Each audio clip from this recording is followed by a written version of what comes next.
Do you want to improve your classroom management skills? Do you want to increase student engagement? How about amplifying student success? If these are things you're interested in, you've come to the right place. Welcome to Things That Work. Hey, welcome back to video 2. Glad you came around. Yesterday we talked about preparing physically. Check out the video if you missed it, because today we're talking about preparing mentally.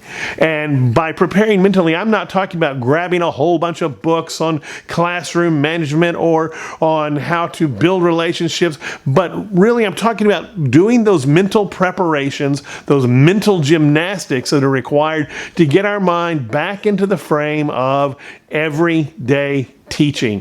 One of the things I do in order to put myself back into that frame of mind is I start running through scenarios in my brain, how things might happen, what might happen in class, questions that might occur. I start preparing myself mentally for those occurrences in my class, for those things that might happen. I start thinking about how I'm going to deal with small infractions in my classroom. I start thinking about how I'm going to deal with large infractions in my classroom. I think about how will that first day look like, and what will I do during that first day? What exactly am I going to cover? All of these things I start going over in my mind. I refresh myself with the curriculum, and I encourage that you break out your teacher's editions, your notes from last year, the classes you enjoyed last year, and start looking at those things that you'll be teaching again this year.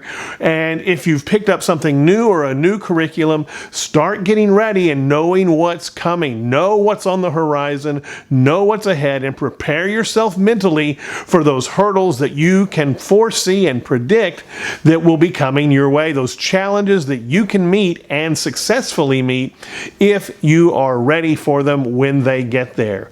This requires a lot of imagination, a lot of preparation in your mind, a lot of playing through various scenarios, putting yourself mentally into that position of teaching and providing yourself with the abilities and ideas to come through those scenarios that you imagine. Another way to prepare mentally might be to pick up a book such as Teach Like a Champion 2.0 and reread some chapters in there, reread some things on random callouts, reread some very basic things on classroom management that you might want to implement.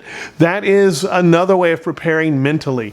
Or perhaps you're in my situation where there is new reading material that students will be using and you need to be familiar with that. Well, it's time to start prepping your mind for the new material. It's time to start prepping your ideas for presenting this new material.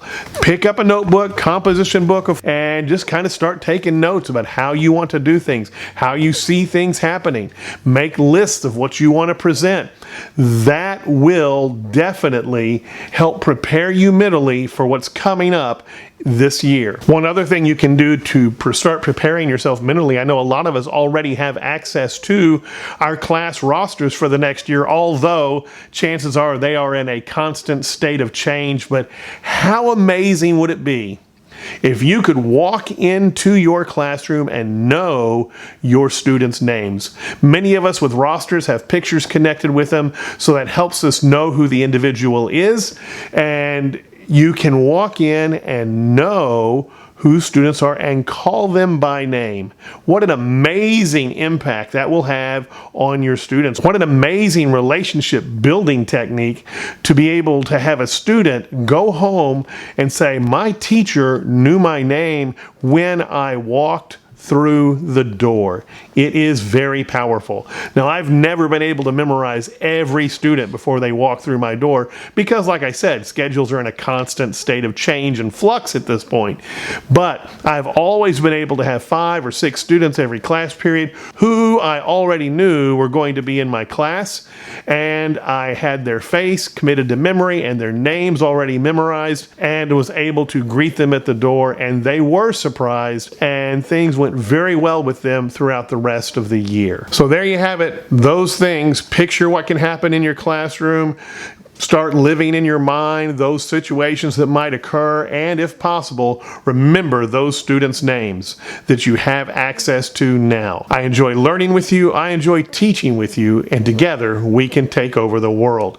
Don't forget to drop by tomorrow. We've got another video that I'm going to drop with yet more information on preparing for the first days of school. We'll see you then.